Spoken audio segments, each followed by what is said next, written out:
Good evening, everybody. Welcome to class number 7 of the Lays of Beleriand. Good evening and welcome. So, tonight, So, according to the original schedule, tonight we're supposed to go through Canto 14. I have to admit that I find that as unlikely as you probably do that we'll make it all the way through Canto 14. So let me just start off from the top saying, I think I'm going to add an extra week to the Lays of Beleriand class. I hope that this is okay with everybody. But I don't want to just radically shortchange everything. So that's what we're going to do. We're going to go tonight. It is my hope to get Beren and Luthien well on their way to Angband, but I have no real aspirations to do the scene with either with Karkaroth or with Morgoth. So we'll save those for next time. So that means instead of the one more class, we'll have 2 more classes. So we'll do tonight and next time to finish through Canto 14. And then the week after that, we'll wrap up with the final stuff, looking at when he comes back and sort of returns to the poem much later. We'll look at some of C.S. Lewis's commentary. We'll do those sections 2 weeks then from now instead of next week. So we'll extend everything by 1 week. So I hope that's okay with everybody. All right. 2 quick announcements, both things that I've mentioned before, but I just wanted to remind you first. Don't forget, if you live anywhere in the greater East Coast of America area, Saturday, October 3rd, the Mid-Atlantic, Mid-Atlantic Imaginative Fiction Symposium or something like that. Anyway, Mid-Moot, this gathering that we're planning, which is going to be really fun. You'll get to meet me, you'll get to meet Verlin Flieger, you'll get to meet Carl Hostetter. It's going to be an awesome time and a great environment. We're hoping we're seeing about this, but we may even be able to get copies of the book in advance. It'd be pretty cool. But anyway, so we're definitely excited about Mid-Moot in October. It's super cheap. It only costs $10. So if you're anywhere in the area and can pop in for the Saturday, $10. Awesome day of Tolkien discussion and meeting and hanging out with really cool people. So just a really fun opportunity. Again, that's Saturday, October 3rd. Further details and registration information can be found at mythgard.org, and then go to the events tab and you'll find it right there. So anyway, definitely wanted to remind you guys about that, which I announced last time for the first time. And also, this week is your last chance to register for our fall classes before they start. Our fall semester begins on Monday. Getting really excited, pulling everything together here. Great enrollment this semester, a whole bunch of people signing up for classes. So, I hope that you will take advantage of the opportunity. These are really fun classes. John Garth's class on Tolkien's Wars in Middle-earth, looking at, if you've ever wanted to study in a really thoughtful and respectful, sort of intellectually sound way, the interaction between, Tolkien's life and his work, especially in his early years, his sort of formative adult years. This is really, just the best kind of opportunity to study that kind of stuff. Introduction to Anglo-Saxon with Mike Drought and our own Nelson Goring. It's going to be a fantastic class. 0 to Beowulf in 1 semester. It'll be awesome. And then, of course, Amy Sturgis's Star Wars class. Just an absolute must for anybody who is at all excited about the film coming out this year. So, anyway. Those are our 3 classes starting next week, so do take a look at those. Again, go to mythgard.org and you can find further information and how to enroll for any of those classes. So I hope that you guys will all check that stuff out. Now, looking ahead at what I'm going to be trying to do today, I want to, of course, begin right where I said last time we were going to begin. That is with Felagund and Thu. I want to look at I'm a big fan of that canto, of Canto 7. Looking at both. I'm a big fan of Felagund's character at all, really. But in looking at the conflict between Felagund and Thu, and I really had to kind of restrain myself. I kind of wanted to put almost the entirety of Canto 7 up passage by passage, which I knew would just be mad. But anyway, after we look at, in the context of looking at Felagund and Thu, one of the questions that I want us to have in mind, and I'm going to kind of jump backwards and look at an earlier passage as well in this context, is thinking about magic. Magic is a fascinating subject in Tolkien, and a lot of people ask about that. Lots of people are kind of, will sort of are interested to think more about magic in Tolkien's world. How exactly does Tolkien depict magic? How does magic work in Middle-earth exactly? It's a little hard to tell in many ways from the Lord of the Rings. I would actually say to anybody who really wants to sort of see an explicit example of magic. It's hard even to point to clear examples. I mean, you've got things like Gandalf's fireworks, both, the celebratory fireworks set off at Bilbo's party, and the sort of more impromptu fireworks set off in Chapter 6 of The Hobbit with the wargs. There are moments like that, of course, where we see clear magic going on. Gandalf lighting the fire on the slopes of Carothros and that kind of thing.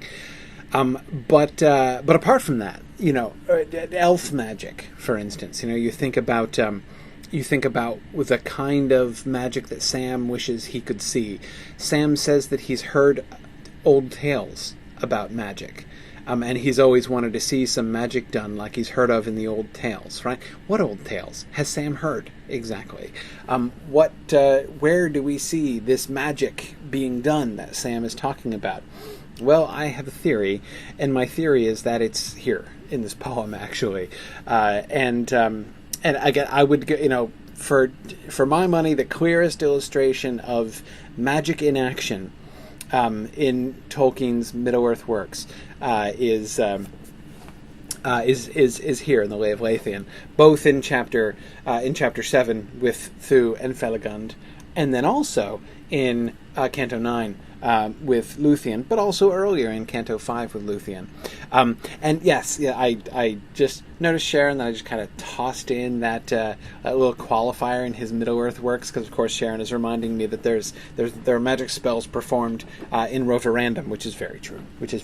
But within the context of Middle-earth, that is to say, within his mythology, because of course things like his short stories, which he never sort of meant to be part of this world at all, which were really just completely different things. Things like Roverandom and Farmer Giles of Ham and Smith of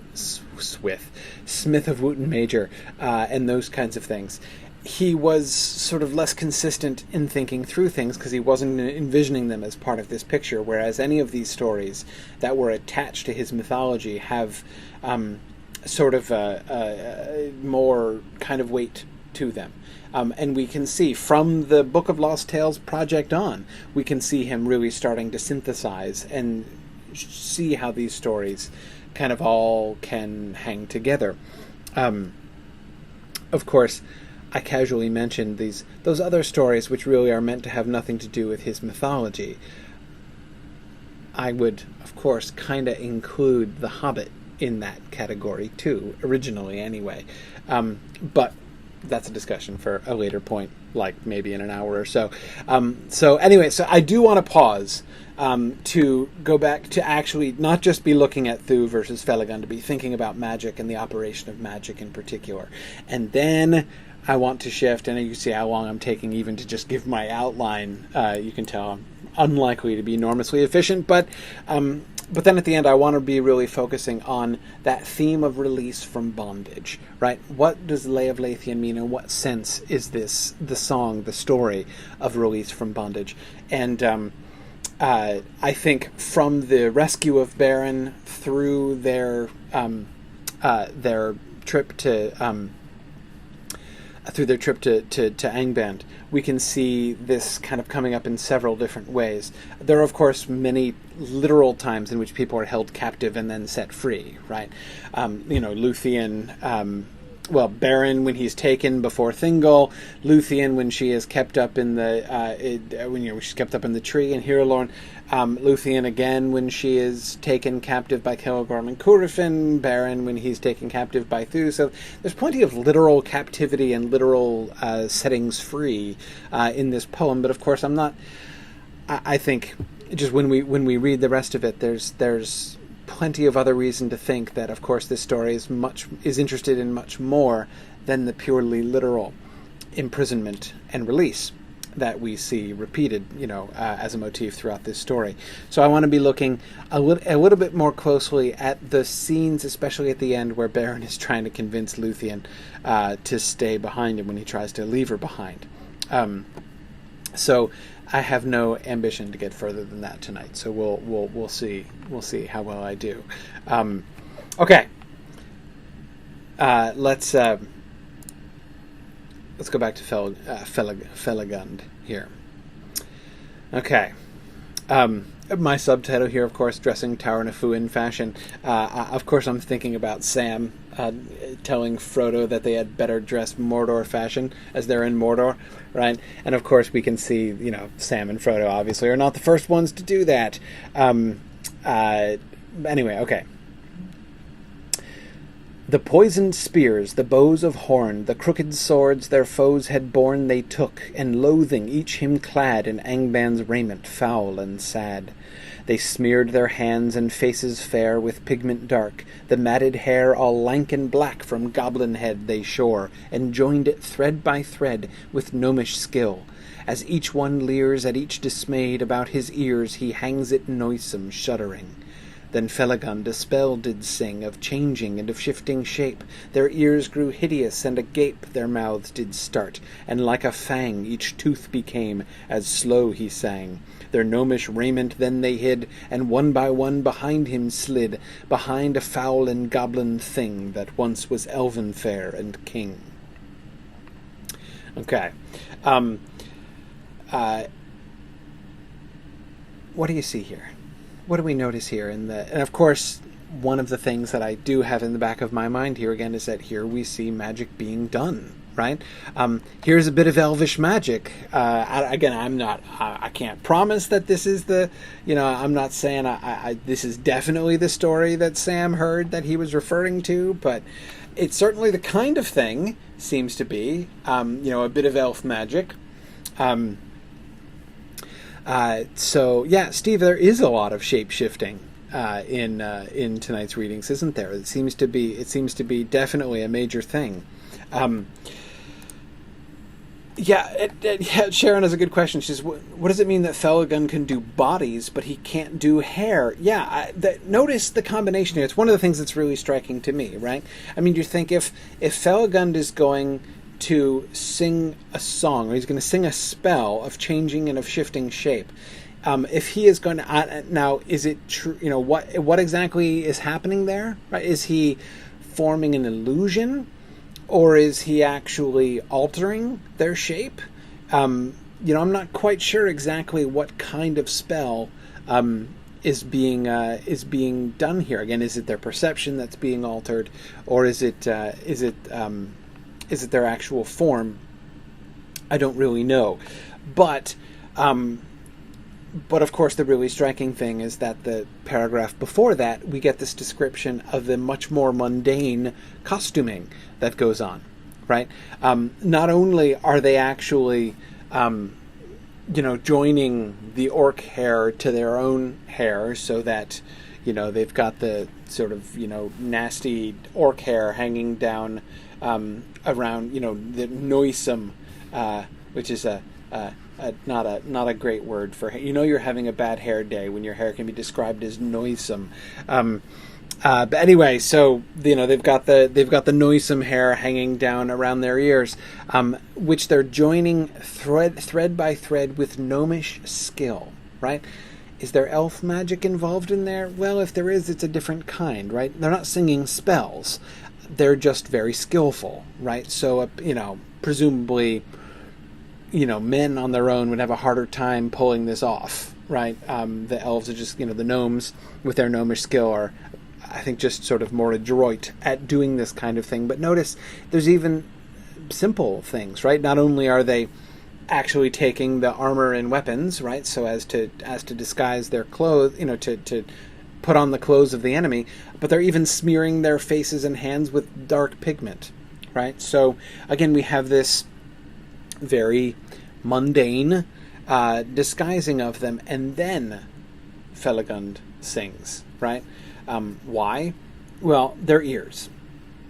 Notice it doesn't say what the elf ears looked like. How pointy are the elf ears? We don't really know, but they don't look like orc ears in any case. They're in whatever their shape may be. They're insufficiently hideous, right? So he has to make their ears hideous. He has to make their mouths agape, right? So he's changing the whole look of their face, and their teeth, right? So that their teeth become sharp like fangs. Those are the things that Felagund accomplishes with his song. So their pigment, their hair, their clothes, their weapons, all of these things they have disguised mechanically. The actual sort of the face, the physiognomy, that's what's being changed by Felagund. So it is a really interesting kind of combination. And I don't know. I mean, Sharon asks, it's just, we have Luthien making her cloaking device from her hair. Is there something special about hair, that Felagund can't do hair?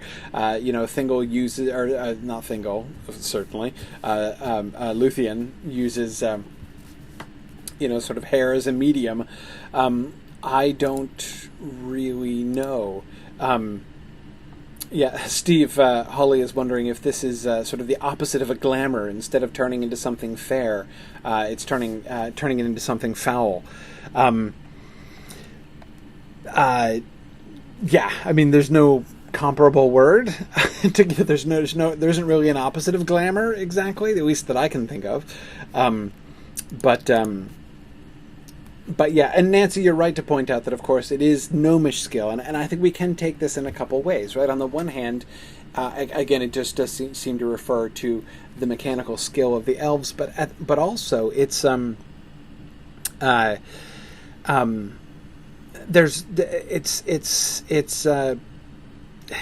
craftsmanship, right? And where exactly the line between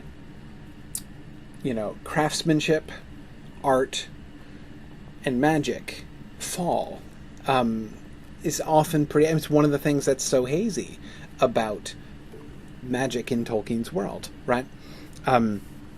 So, is there magic? Is there something that that Sam Gamgee would call magic going on in the joining thread by thread with gnomish skill? I don't really know. Sue Gifford wonders if Felagund needs the dress-up piece as a kind of jumpstart, that he can't do the magic from scratch, or is it that it's too hard to do all of that? I mean, that if he's making... I don't know. I mean, are we supposed to see this as a limitation? Are we supposed... I don't know. It's interesting to me, though. It's interesting to me that they go here at all. I mean, Sam and Frodo, dress up as perfect little orcs because they have no other options, right? It's their only chance to blend in. You'd think that if Felagund could just make it happen, maybe he needed a model, right, before he could. But he seems not to. He seems to need more than a model. Josiah McCoy is recalling Gandalf saying, "I cannot burn snow." Maybe we have a parallel here. Yeah, maybe. Yeah, Gandalf, although he can make a magical fire, still needs fuel to work with. Maybe, maybe Felagund needs the basic orcish template in order to make the final orcish touches work. Yeah, I don't know. Yeah, Matthew Herschenroder says he sees it as the spell will be more effective with the physical stuff thrown in. Probably. I mean, again, that seems quite likely. Yeah, but I mean, I think. What do you think about the actual spell that he sings, though? Do you think that he that he changes the appearance or he actually changes their form. I think it's actually changing their appearance, of changing and of shifting shape. Their ears grew hideous, and their mouths did start agape, and like a fang each tooth became. Right? Not appeared, but became.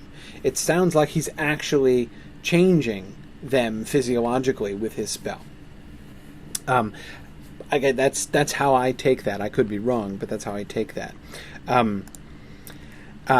Sarah King, I think they're joining the threads to their own hair. At least that's how I understood it. The matted hair, all lank and black from goblin head, they shore and joined it thread by thread with gnomish skill.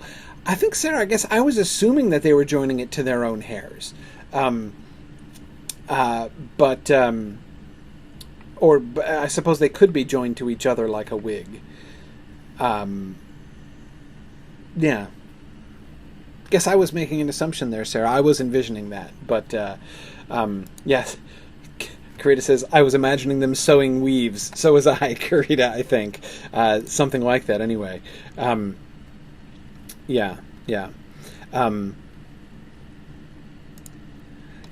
Brian says maybe he only uses the song for things they can't change as easily as the others. Brian, it certainly seems like that, right? That the use of magic to change their faces is a necessity, right? Because they can fake everything else, but they can't actually change no matter how much they might make their pigment look like orcish pigment, their bone structure is still going to be like an elf rather than like an orc when they're actually confronted with somebody. So that does seem a necessity, and if we can conclude from that it is only in order to fill the necessity, again, that he's either using his power sparingly. There does seem to be a finite quantity of power that he has to do things. We know this because later on he says that he expends it all, right? He didn't damage himself physically in breaking his chains. He says that he used up all of his power, all of his spirit in breaking out of the chains. So there do seem to be limits to this kind of thing. Of course, we remember Gandalf using the word spent, right? That he as how he feels after he did his thing up at the top of the stairs in the chamber of Mizarbel. So that certainly seems to be kind of an issue here. James Libach points out that Luthien needed particular components for her spell, and James, we're going to come back for that. That's the scene that I want to look at later on. Maybe Felagund needed these material components for his illusion too. That seems entirely possible.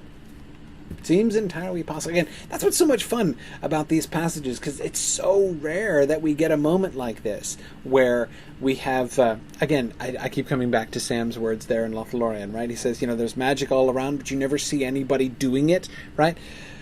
That's a kind of a fair description of the whole Lord of the Rings, right? All through Middle-earth, there's magic all over the place, but you never see anybody doing it, almost never see anybody doing the magic, right? In this poem, in several places, we actually see somebody doing magic, and so it's really kind of tempting to sort of pause and like, I know this might seem like a very pedantic discussion I'm having here about the mechanism of how the magic works, but I can't help it. It's interesting because we almost never see this. It's like in this moment we're kind of not quite seeing behind the curtain, but at least we're seeing Tolkien depict something which he generally avoids in many other places. Josiah McCoy asks another really good follow-up question. He says, given what Galadriel says to Sam, that is about not quite fully understanding what he means by the word magic, would the elves really have drawn a sharper distinction between the spell and the craft? They use pigment for faces, wigs for hair, songs for ears. Yes.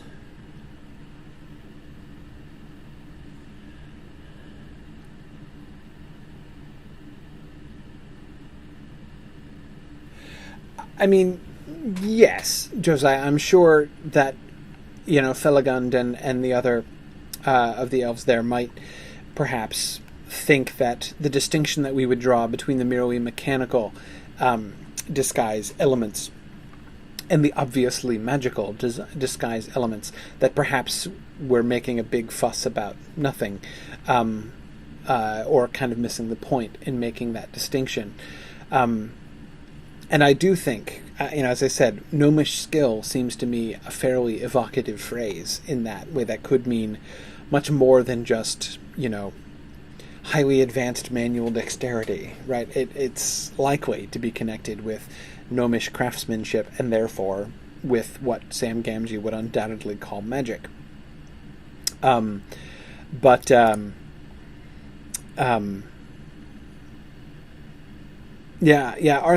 makes a really good distinction, which is, I think, a really important one to keep in mind, especially since these are exactly the terms that Tolkien uses when he talks about both elves and about magic in On Fairy Stories. Arthur says, magic is generally understood, that is, I assume, Arthur, you mean like by people, like by 21st century people, by readers, as a supernatural way of doing things, something mystical and incomprehensible. Exactly, something miraculous, something outside the natural order. But the elves trained with the Valar, would they even think in these terms? For them it's not magic, it's just the way the world works. Exactly, remember the distinction that Tolkien makes when he says that people sometimes think about elves as supernatural, and he kind of turns that around and says, no, actually, if anything, elves are more natural than we are. It's not that they violate the natural order, the natural world, but that they're more closely in touch with the natural order than we are. If anything, we are to them supernatural. And by that, I take Tolkien to mean that he's referring to the souls of men, and our connection to God and to heaven beyond. That's something that the elves don't have. What they do have is a greater connection, a very different kind of connection with the natural world. And so nothing they do is precisely supernatural in the way that we would tend to use that word supernatural when we're talking about magic or miracles or things like that. And so, Arthur, that is another way of thinking about the kind of continuity between craft and art and magic, right? It's not sort of a supernatural mechanism that is exploited in order to make... Oops, sorry. No, we're not meeting the necromancer yet. Almost. It's not a supernatural mechanism that is exploited in order to create changes in the natural world. It's a part of interacting with the natural world. Nancy says supernatural only as in superlatively natural. Yes, exactly. Sarah King asks, so instead of magic, we could call it, what, elf science? Well, not exactly science, because science is about learning. I mean, that's what science means. The word science means knowledge. It's about gaining knowledge about things.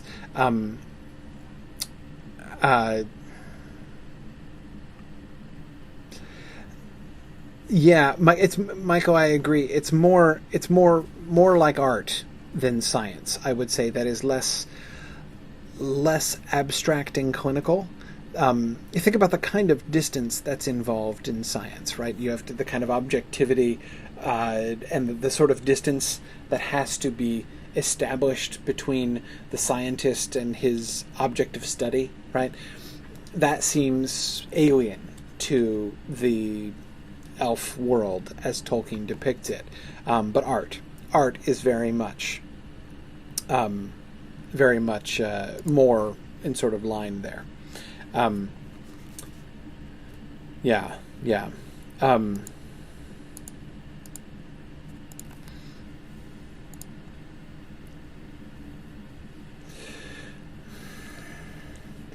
But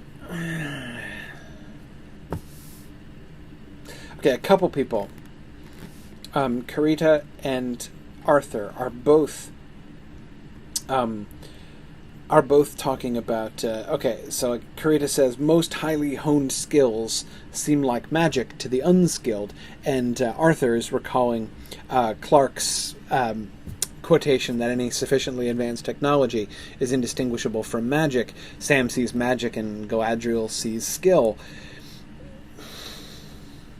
No, I mean, sure, yes, to an extent, but I don't think it works sort of in a spectrum in that way, exactly.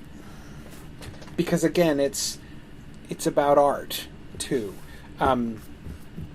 It's not about...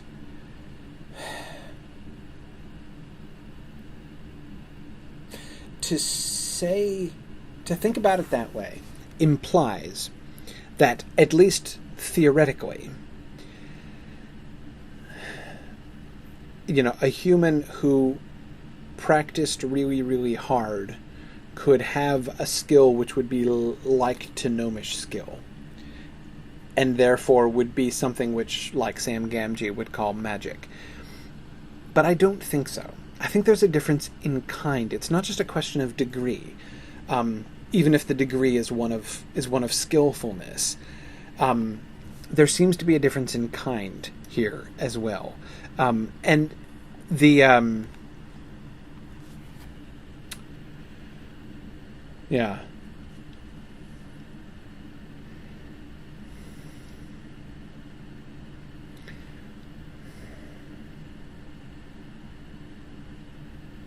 I'm trying to avoid just constantly going back to the Lord of the Rings for illustrations, because of course I don't simply want to lump in what he's doing and saying here, probably in 1928, with what he, was writing a couple decades later, and in a different place.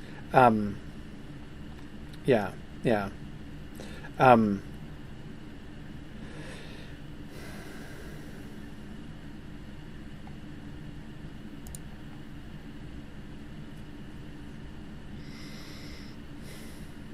There's so much to talk about here, and I'm so getting sidetracked from Cantos VII. But that's okay. We've gone here, let's explore this a little bit more. Okay. I would argue that there's a fundamentally different thing at play in the Song of Felagund here. Then Felagund a spell did sing of changing and of shifting shape. Their ears grew hideous, and agape their mouths did start, and like a fang each tooth became, as slow he sang. That there's a difference in kind between that and the joining of hair thread by thread with gnomish skill. They may both be a manifestation of something which Sam would consider magic. Galadriel might think that there's no special difference between the two of them. I'm not sure about that. But it's possible, I suppose. But I still don't think it's the same thing.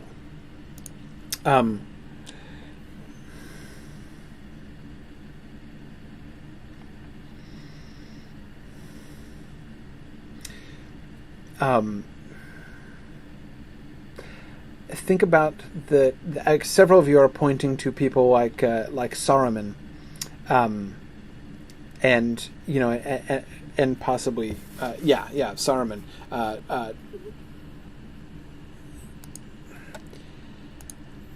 as an example of a sort of more laborious kind of magic, more sort of science and engineering oriented kind of magic.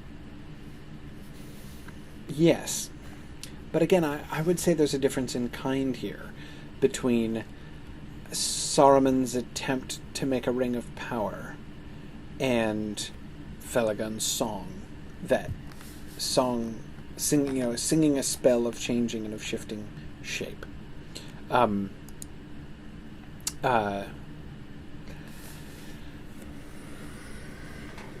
Karita says, is it interesting that Felagund is the only one singing and doing magic? Yeah, I think it's interesting. The other gnomes don't join in, right? This seems to be a thing that Felagund has the power to do because of who he is. Yeah. Let me move on for now. As I say, we're going to come back to this. Hang on to these ideas. We'll come back again. I want to go back and I want to look at Luthien spells, the ones with the material components and all that stuff. So we'll come back to this stuff again. That's one of the reasons I'm kind of pausing, because I want to look forward. I want to leap forward to that, but we're not quite there yet. And I want to look at Felagund and his song with Thu as well. So let's gather more data here, and then we'll return to the magic question in a little bit. Okay. Now let's meet the necromancer. This is a big deal, of course, right? And this is always a moment, and it's a moment that should jump out at Tolkien readers when they get to this part of the poem, because we have here the introduction of a major character, right? This is, I would argue that this passage is really the birth of Sauron, right? Sauron as not quite as we will come to know him later on, but getting there. You can say in the Lay of Beleriand, not the Lay of Beleriand, you can say in Book of Lost Tales that Tevildo, Prince of Cats, who plays sort of the role, the parallel, the role that's parallel to Thu's role, is sort of the original version of Sauron. But I think in any real sense, that's just kind of silly, right? It's not that, Sauron doesn't look anything like Tevildo, Prince of Cats, and I don't just mean that in a superficial way. That is, that's clearly a case of one character being simply replaced by another, and the role in which he played in the overall narrative, that is the role of keeping Beren a captive, is now being given to a new character, and that new character is the one that's going to grow into Sauron. So Tevildo, Prince of Cats, isn't really, I think, not really an imaginative forebear of Sauron. Thu plainly is. And in a pretty direct lineage, as we'll see. Now in that hill was the abode of one most evil, and the road that from Beleriand thither came he watched with sleepless eyes of flame. Men called him Thu, and as a god in after days beneath his rod bewildered bowed to him, and made his ghastly temples in the shade. Not yet by men enthralled, adored, now was he Morgoth's mightiest lord, master of wolves, whose shivering howl forever echoed in the hills, and foul enchantments and dark sigildry did weave and wield. In Glamory that necromancer held his hosts of phantoms and of wandering ghosts, of misbegotten or spell-wronged monsters that about him thronged, working his bidding dark and vile, the werewolves of the Wizard's Isle. Karita asks, do we ever see him do any necromancing? Nope. That was it. That passage right there is the only real justification for calling him the necromancer at all. That business about, the use of the word necromancer there in line 2074, and the reference to him holding hosts of phantoms and of wandering ghosts. That's it. Pretty much. He's predominantly associated. Thu is predominantly associated with werewolves, not with ghosts and with the spirits of the dead. But there's the necromancy bit. Arthur says Gorlim's wife's ghost was summoned up by Sauron in the published Silmarillion. Yes, not here, right? In the Lay of Beleriand, Gorlim's wife's shade was presumably, according to the tradition that was handed down among the gnomes, not according to the narrative as it goes through in Gorlim's discussion with Morgoth himself. But again, Morgoth's probably lying about that. Anyway, it was Morgoth who did that. Sauron is the one who is placed in that role in the published Silmarillion, right? So we do see perhaps Arthur, him sort of fitting in that connection. Josiah was asking again if Eilenel in the later version counts as necromancy.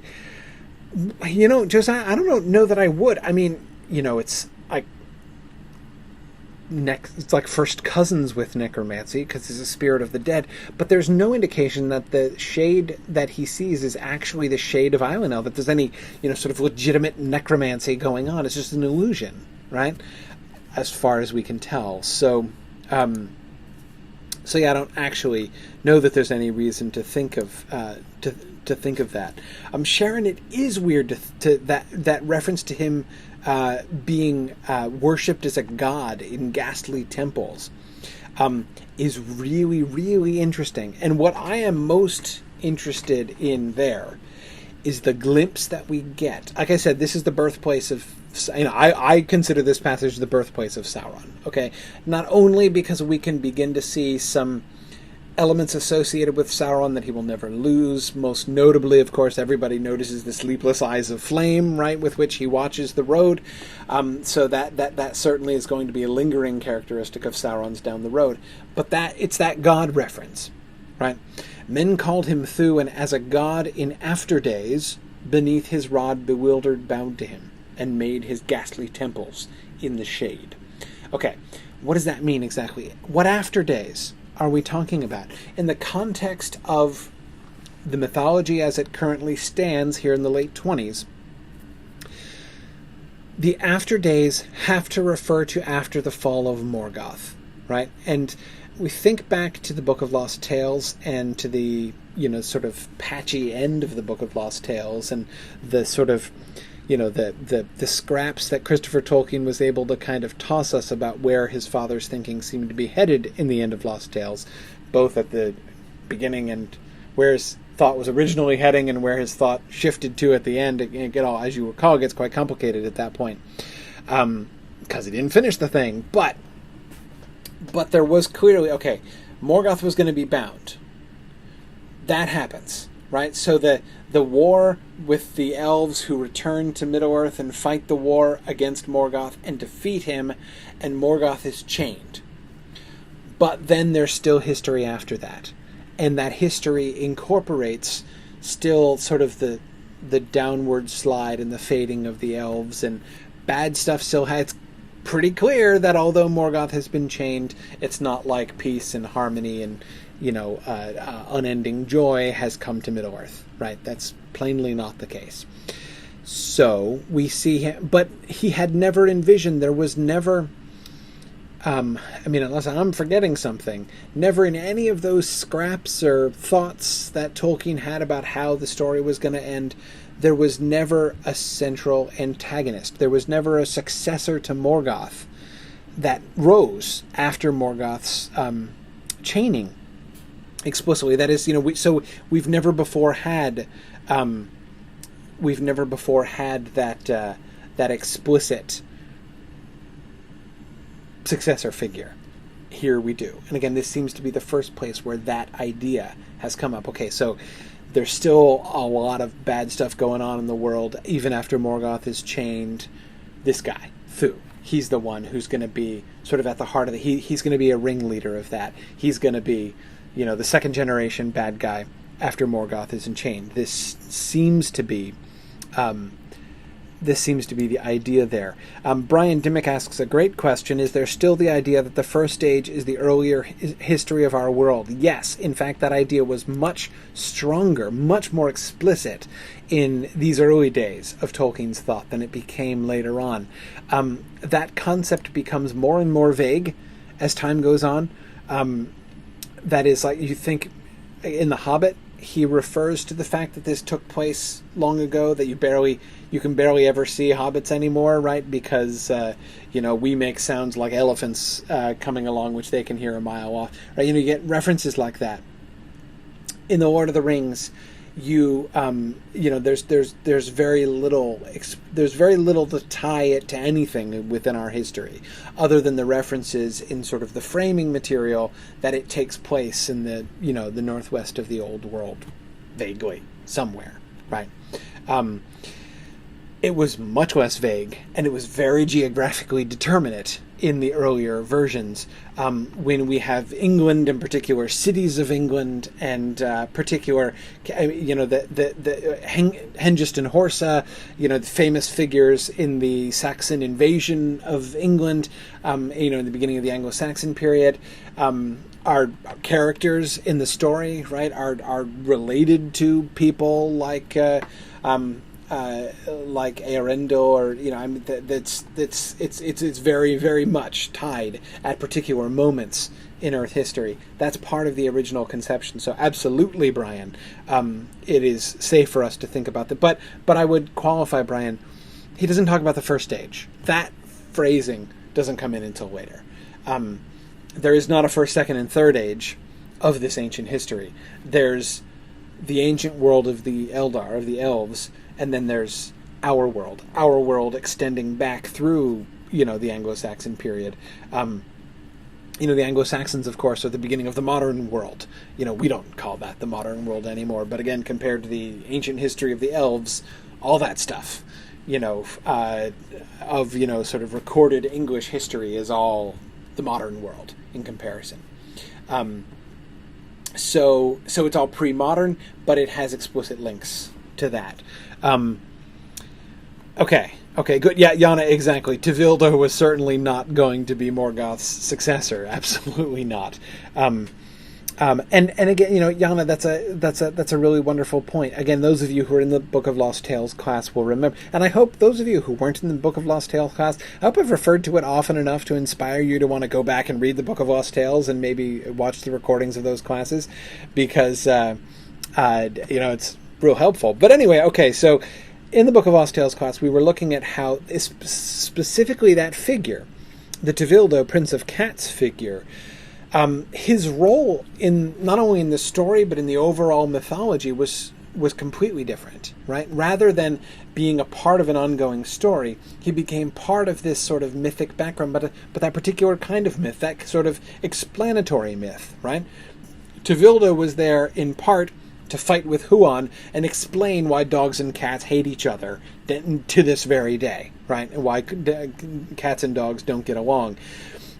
Explicitly, Tevildo and his thanes and the other cats degenerate and become the cats that we know, that now survive into our modern world, and their hearts are still full of darkness and wickedness, and that's why cats are so cold and aloof, because of the spirit of Morgoth that still lives in their hearts. Remember all of those anti-cat sentiments that Tolkien was shamelessly promulgating in the Book of Lost Tales. Again, that's the kind of role that Tevildo plays. Certainly not as any kind of a link in the future story as a future character. Right now we have that whole explanatory myth movement of this story, the whole dogs and cats thing, replaced by a figure who is going to have an enduring role. Right? And of course, I do not think that at this time Tolkien has any sense that this seems to me to be a kind of a shot in the dark. As a god in after days beneath his rod, men bewildered bowed to him and made his ghastly temples in the shade. Is this an explicit anticipation of Numenor? No, this is pre-Numenor. He's not done the Numenor story yet.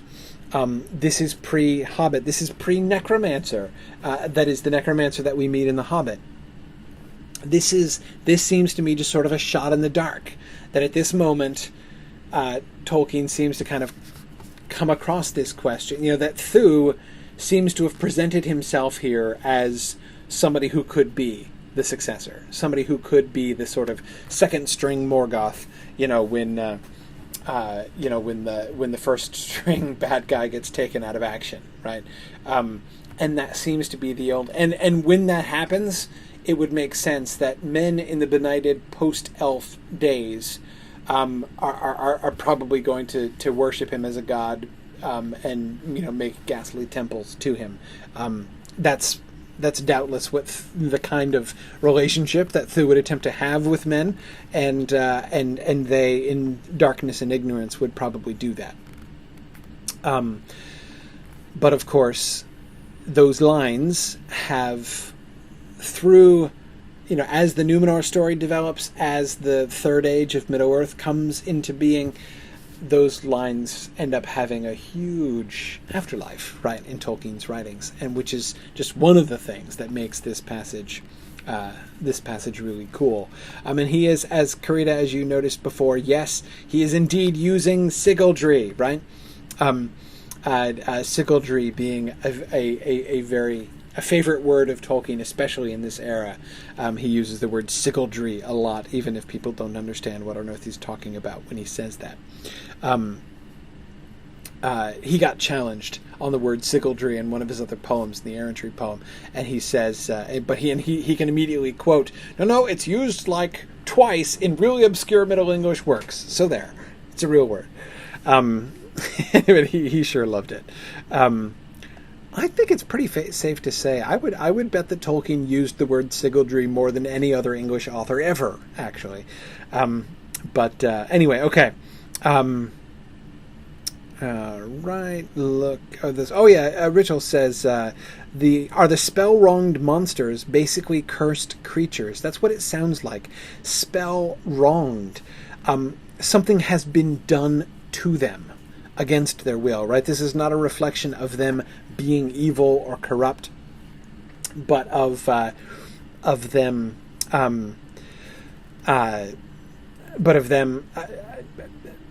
Being sort of experimented on, right? Many of the evil creatures of Morgoth seem to be, in this sense, victims, or at best, creatures. That is, things made by his magic, and by his malignant will, rather than merely things that have been kind of seduced and tempted and have turned themselves to evil, right? So many of the werewolves, not necessarily their fault. Presumably these are wolves who have been corrupted, who have been spell-wronged in some sense.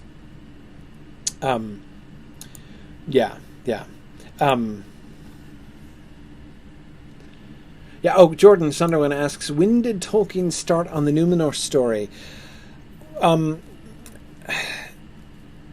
The day he and C.S. Lewis made that bet. Have you heard that story? Anyone who's read C.S. Lewis's Space Trilogy that starts with Out of the Silent Planet might know the story of the day when C.S. Lewis and Tolkien tossed up, as Tolkien says. They decided they were both going to write a story. One of them was going to write a time travel story, and the other was going to write a space travel story. And Lewis drew space, and Tolkien drew time.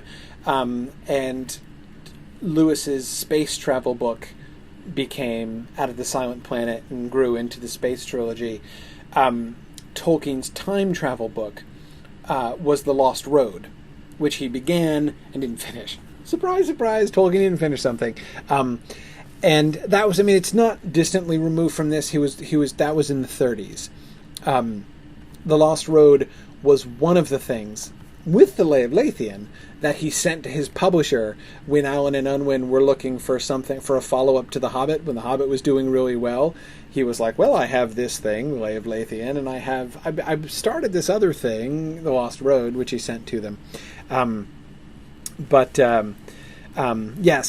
you could look at it, look at the bright side that way. It did eventually turn into the Numenor story, so in a way it was finished. Kind of. The concept of time travel in The Lost Road, it's really complicated, and I'm not going to get distracted trying to explain that.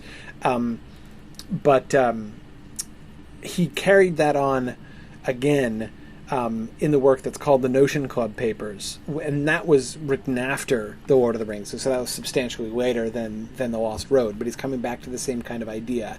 Didn't finish that either, but got actually more of it done than he did of The Lost Road. Anyway,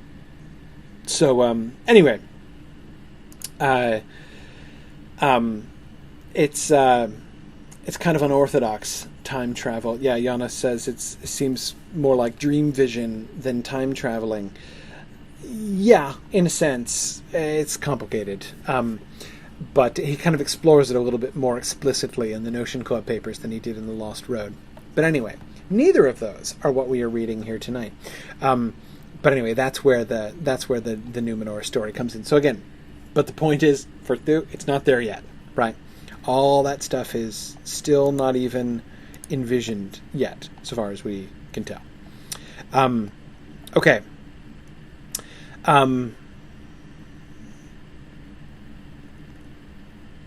Good, yeah, quick, let's move on. You know what? Let me get to a third slide. Hooray! Okay, here is their interrogation by Thu. Where have ye been? What have ye seen? In elfiness, and tears and distress, the fire blowing and the blood flowing, these have we seen, there have we been. 30 we slew, and their bodies threw in a dark pit. The ravens sit, and the owl cries, where our swath lies. Come, tell me true, O Morgoth's thralls, what then in elfiness befalls? What of Nargothrond, who reigneth there? Into that realm did your feet dare? Only its borders did we dare. There reigns King Felagund the fair. Then heard ye not that he is gone, that Celegorm sits his throne upon? That is not true. If he is gone, then Orodreth sits his throne upon. Sharp are your ears, swift have they got tidings of realms ye entered not.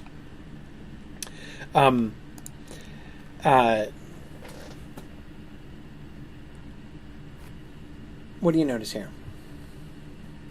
What do you notice? Thoughts about this passage? On the one hand, I can't help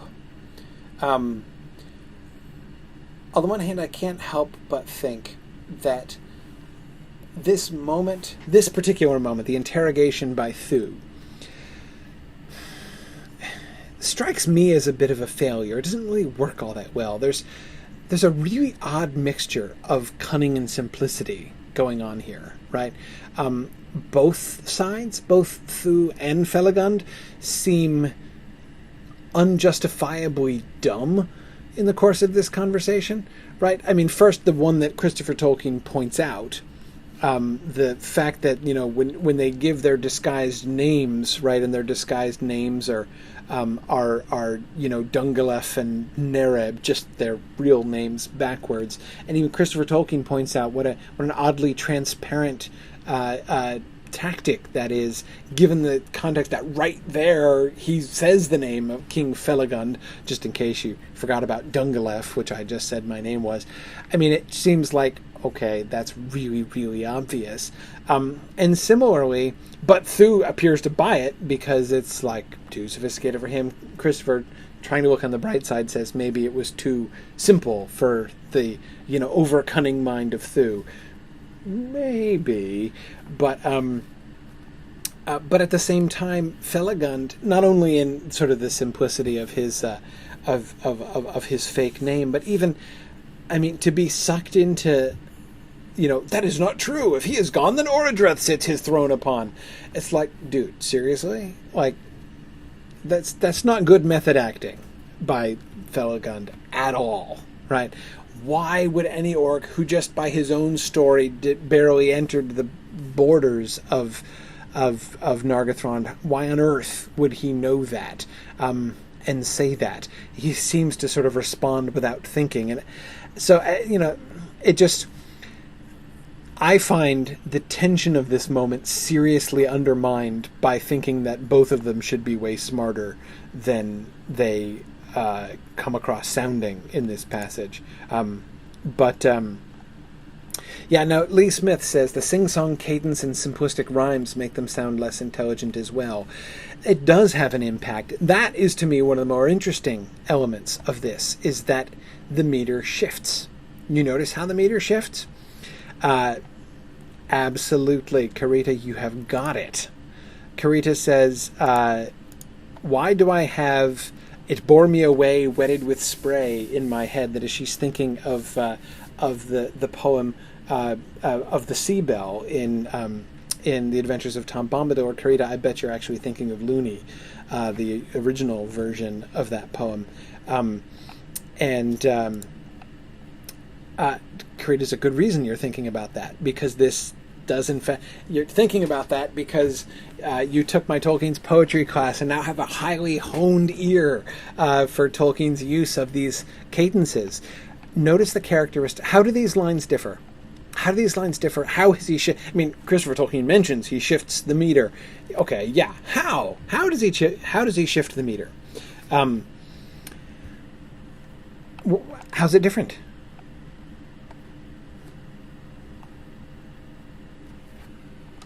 What do you notice? Yes, Josiah, that is the primary... Good, James, both of you. Josiah and James Leibach, both... the rhyming half-lines, right? So the concept of the lines shifts. It doesn't completely deviate. Yes, it does, actually, completely deviate. I take it back. Not in all places. But notice they don't even rhyme. The end rhymes go away. What have ye seen? Distress, flowing, been, through, sat, lies, thralls, befalls, there, dare, fair, gone upon, got not. We shift back, right? To rhyming, to the rhyming couplets, the end rhymes of the lines at come tell me true, O Morgoth's thralls, right? That's the moment where we shift back to the... But before that, in Elfiness and tears and distress, the fire flowing and the blood... Fire blowing and the blood flowing. Notice how we have not only internal rhyme, now, again, abandoning the end rhyme for internal rhyme, but also... notice the play with alliteration as well. It's not just alliteration. It's again, the fire blowing and the blood flowing. Notice how you've got not just the internal rhyme of blowing and flowing, but the transposition of the initial consonants, right? Fire blowing, blood flowing, right? These have we seen, there have we been. So it's a very different kind of verse. It's also a very different meter, and Karita, this is what your ear was noticing as you were reading it, as I was reading it through, right? The rest of the poem, if we just go back for a minute, men called him Thu, and as a god in after days beneath his rod, bewildered bowed to him and made his ghastly temples in the shade. Bum bum bum bum bum bum bum bum bum bum bum bum bum bum bum bum. Iambic tetrameter, relatively regular. There's some variations. There's some irregularities put into it, but it's iambic. This is not iambic tetrameter. It does not go bum bum bum bum bum bum bum bum. In Elfiness, okay, and tears and distress, the fire blowing and the blood flowing, these have we seen, there have we been. There it is, Karita. That's the loony meter right there. These have we seen, there have we been. That's exactly how loony sounds like, with the two half lines, with the stress, unstressed, unstressed, stressed pattern. That's why you were thinking of that line, Karita. 30 we slew, and their bodies threw in a dark pit. The ravens sit, and the owl cries where our swath lies. Very much more irregular meter, with, again, the driving force of this is not the regular rhythm of the lines, but it's the construction of the lines, right? That is the half lines, the internal rhymes, the alliterations, and sort of word plays that are going on there. That's the whole driving force of these lines. So it's a totally different kind of poetry. Why do this? Well, we're shifting to riddling words, right? Christopher Tolkien calls this sort of the riddle contest. It's not in the Gollum and Bilbo sense, of course, of telling and guessing riddles, but it is riddling speech in the Bilbo and Smaug sense, right? I came from the end of a bag, but no bag came over me, kind of the kind of telling the truth without giving away the truth that Bilbo does with Smaug is precisely what Felagund is attempting to do with Thu here. Yeah. So,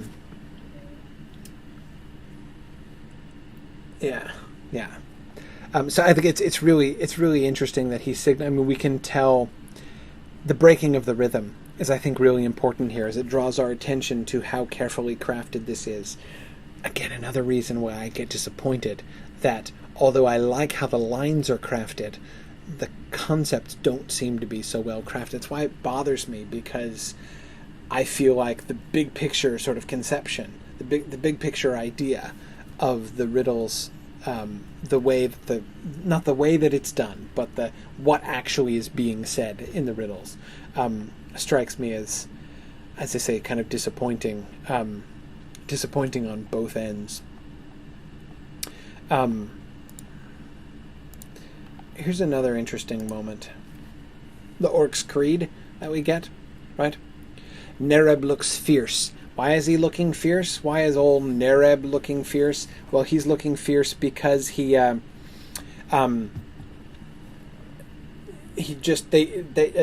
just mentioned about how Bulldog was sent out to get Luthien, to capture Luthien, because he's just found out that Morgoth wants Luthien for some hideous and not explicitly disclosed, but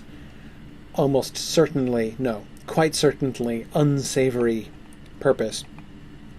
Don't forget that in the early days here, the gods, that is to say the Valar, have children. They do in fact beget children. So it does seem entirely likely, in fact it's rather explicit in the Book of Lost Tales, that Morgoth in fact desires Luthien for breeding stock for himself. That is gross, Karita. I completely agree. Yeah, Josiah, this is of course the way to talk to werewolf lords. Exactly. Yes. So anyway, Nereb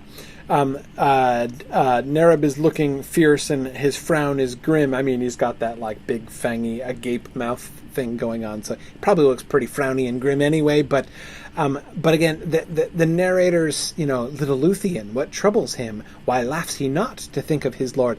It's sort of showing how Beren is also not really good in the acting department here either. Neither Felagund nor Beren really making their mark as thespians here in this scene. He should, if he were a real orc, apparently, laugh to think of his lord crushing a maiden in his hoard. That foul should be what once was clean, that dark should be where light has been. That should make him laugh. That should make him happy. The more maidens crushed in Morgoth's hoard, the better. Okay. So, having noticed this,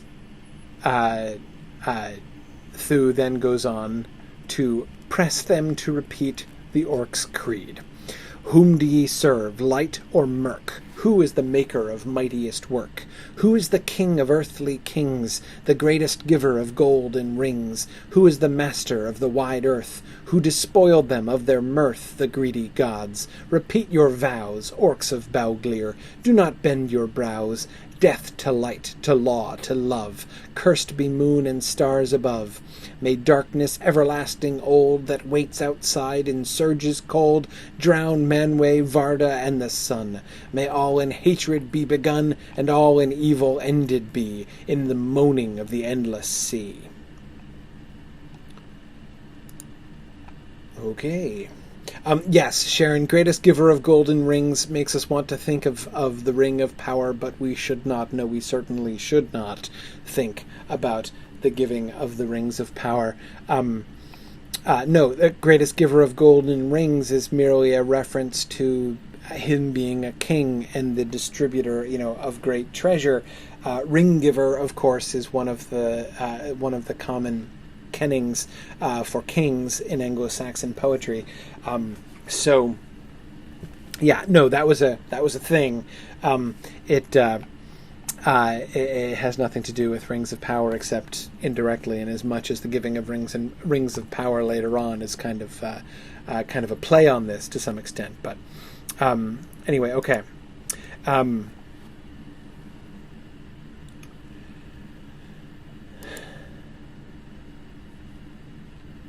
What do you think about this?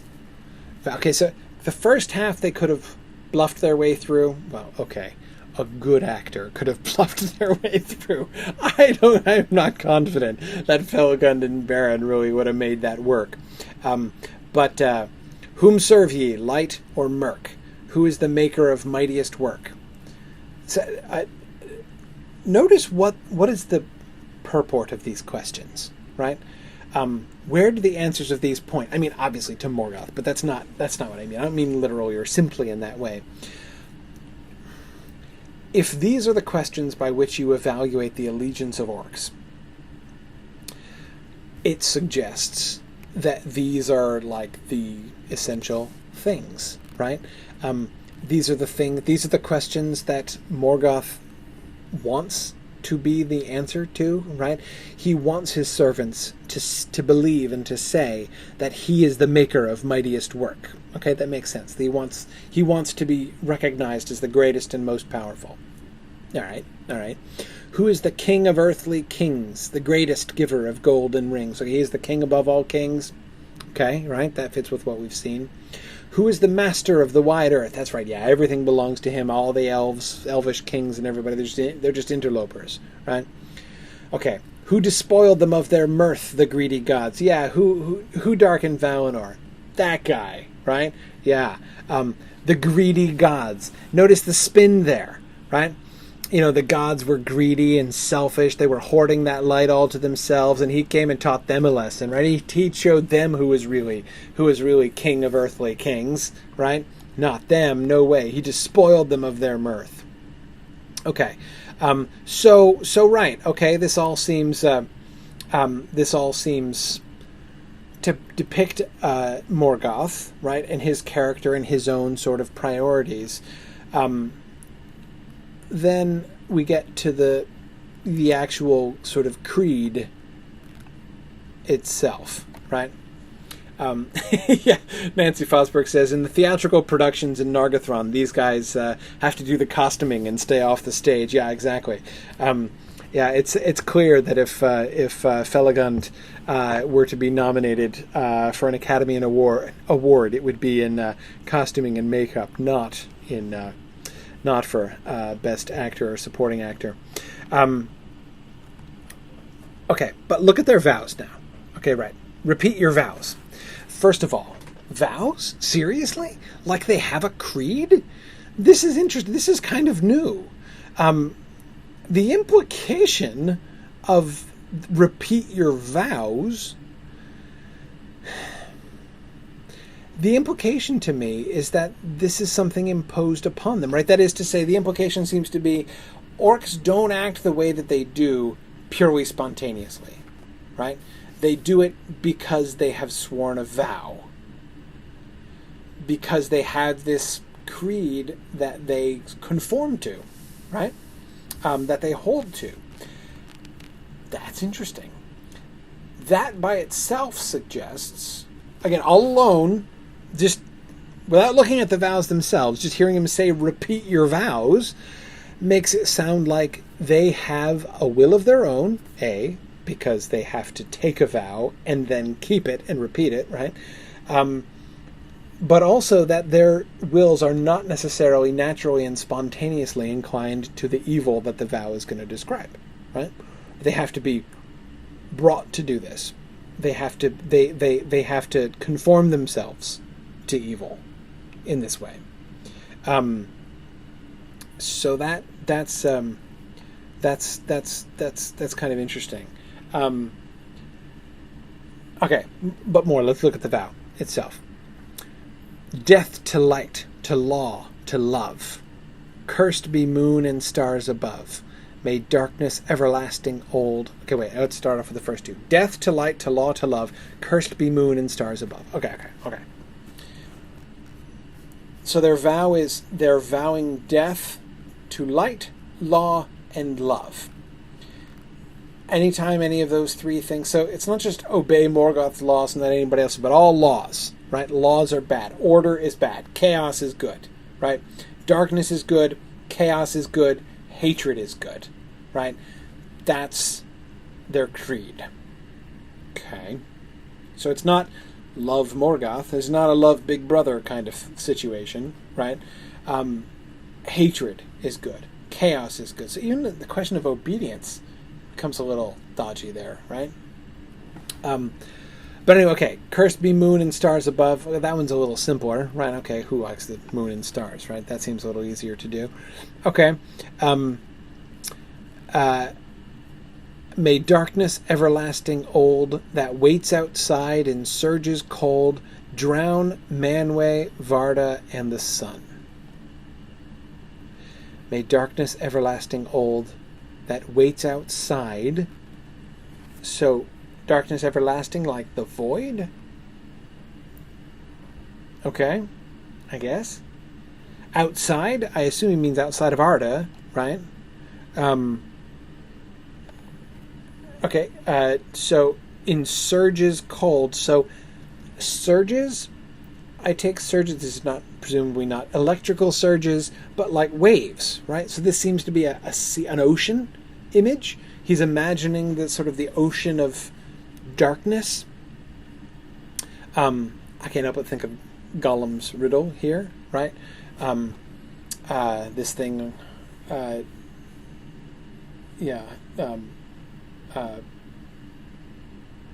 comes first, follows after, kills life, ends laughter. Empty holes it fills. Anyway, the darkness stuff. They want the darkness to drown the good guys.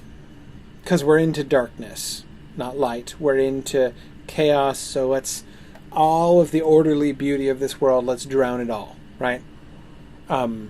Especially Manwë and Varda. May all in hatred be begun, and all in evil ended be. Yeah, Arthur is thinking until the Dark Lord lifts his hand over dead sea and ruined land. It does sound kind of Barrow White-ish, doesn't it?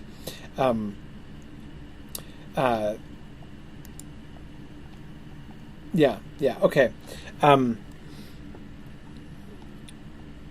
May all in hatred be begun, and all in evil ended be. In the moaning of the endless sea. And I take the endless sea there not to be literally the ocean, because that's presumably one of the things that's going to be destroyed, but the endless sea of the darkness everlasting old, probably. The darkness, the chaos. For darkness alone is worshipful, right? So said Sauron in Numenor, or so will Sauron eventually say in Numenor later on. Yeah.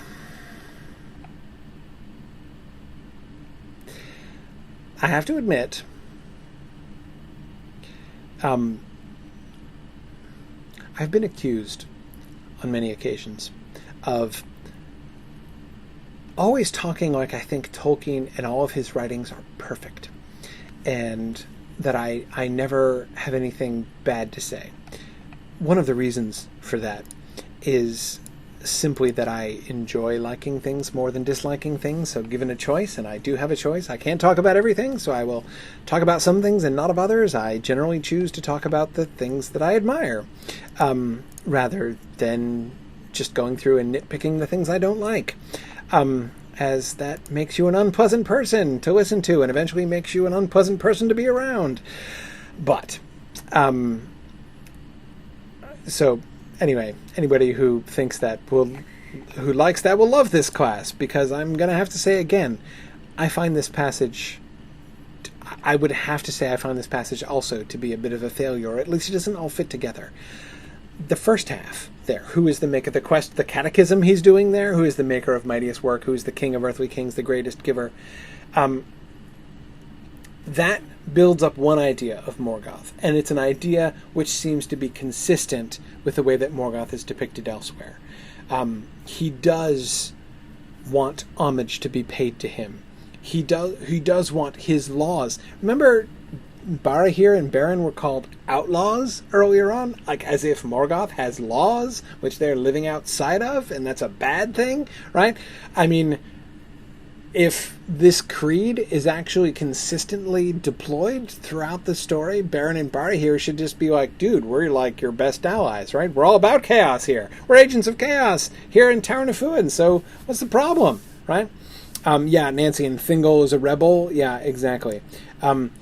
It's so the whole, like, we are just categorically against light, law, and love, it's too simplistic. It's way too simplistic. This doesn't really seem to me to work.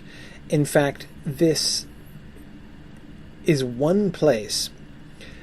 Again, one of my biggest Tolkien criticism pet peeves, that is, things that people say about Tolkien that annoy me most, and high on my list of those things are, the people who either have not read Tolkien or have apparently done a very superficial reading of Tolkien, who say things like, oh, it's just everything is so simplistic and black and white, like everybody's completely good or completely evil. And it's, no, you're not getting it at all. I hate it when people say that. This passage actually seems guilty of that. This seems to me sounds like a really, really simplistic, pure evil view. Like it's the evil creed, right? But this kind of evil creed, it doesn't work. It doesn't hold true. Again, it's inconsistent even with what came before. If you truly hate all life, order, law, and love, then you can't even be effectively evil, right? I mean, if you just want annihilation for everything, then why do you exist and want to carry on existing, right? I mean, it's just, none of it makes sense. It doesn't make sense with the actual motivations of anybody. I mean, all good bad guys believe that they're the good guy, right? Even if they're wrong, they've worked. And again, Tolkien is so good at this in The Lord of the Rings, right? Sort of showing the rationale that leads people down the path to the dark side, right? We see this in the the ring-induced monologues by people in The Lord of the Rings, right? Not just like, I like hatred and evil for their own sake because they're awesome, right? Like, in what sense? It's like you can't even say it's a sentence which is actually kind of internally, like, in what sense do you like them? Can you say I love hatred? That doesn't make sense, So I mean, it's in that sense I find it oversimplistic in the sense that it's actually unrealistic, actually nonsensical, in ways in which Tolkien's depiction of evil is never otherwise nonsensical in this way. So, I mean, again, like, I can kind of see what he's doing. We have this, like, really awful sounding oath, which of course which sort of forces Felagund and Beren up against a wall, right? They can't possibly repeat this stuff. But I just, it doesn't really sort of work. A couple people, Jordan, Sunderland, and Yana, are both referring to the Joker, the agent of chaos, the one who really seems to kind of hold to that creed. Jordan says, the only way for a villain to love hatred and evil is for him to be simply insane, like the Joker. Morgoth is twisted but not insane. Yeah.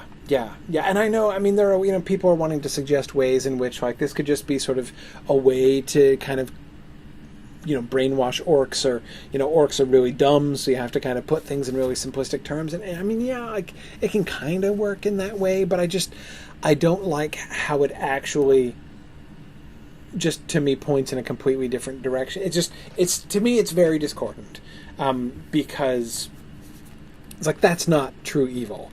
It's not even sense. It is, Jordan. It is, like, that's not how evil people think. That's how crazy people think. It's completely inconsistent. Anyway, that's and again, think about Sam thinking about old stories and wondering if Gollum thinks he's the hero or the villain, right? Gollum, do you want to be the hero, right? but sadly he's gone off at the point in which, when he returns, he's going to pass the point of no return and be the permanent villain and have no more chance. But in that moment when Sam is asking Gollum, that is the moment in which he has his last chance, Gollum does, to be a hero instead of a villain. But anyway, again, that question is being explicitly asked, people believing that they are the good guys.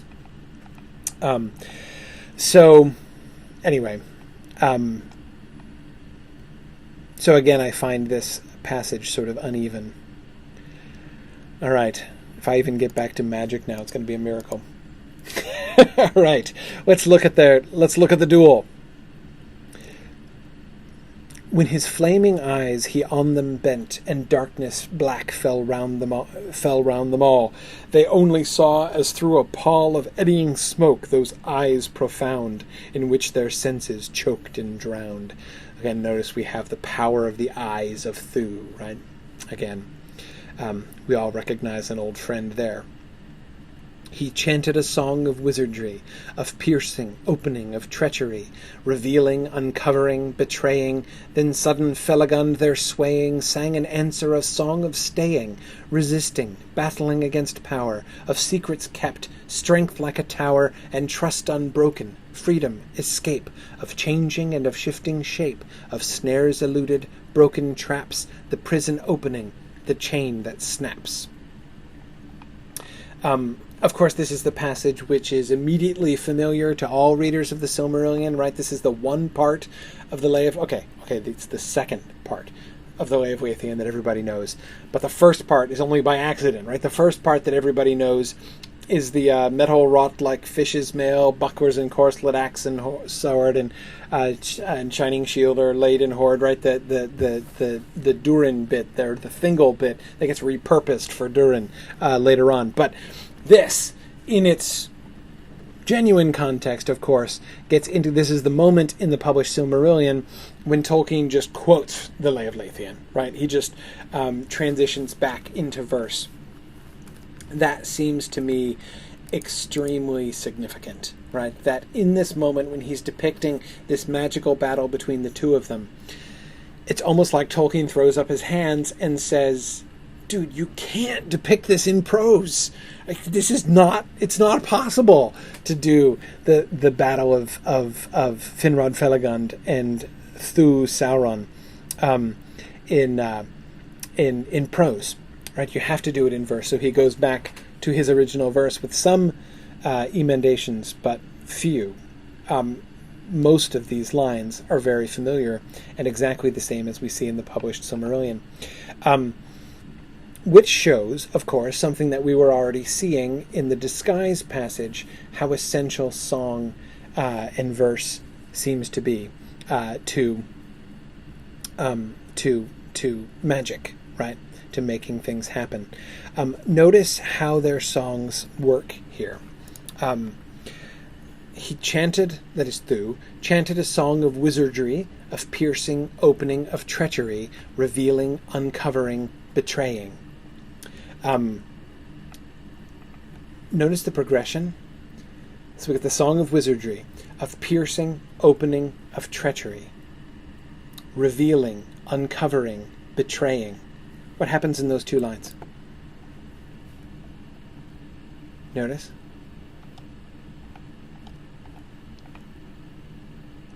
I know if we do like a line-by-line analysis of this passage, we're never going to finish tonight, but I don't care. We're adding a week anyway. We'll take care of it. All right. Notice what happens. Notice. Look at the words. Look at the words. The trend of it is just, he knows they're disguised. His whole point is to try to discover who they are, to reveal them, right? That's the substance of it. But look at the words. What's the difference between piercing, opening, treachery, and revealing, uncovering, betraying?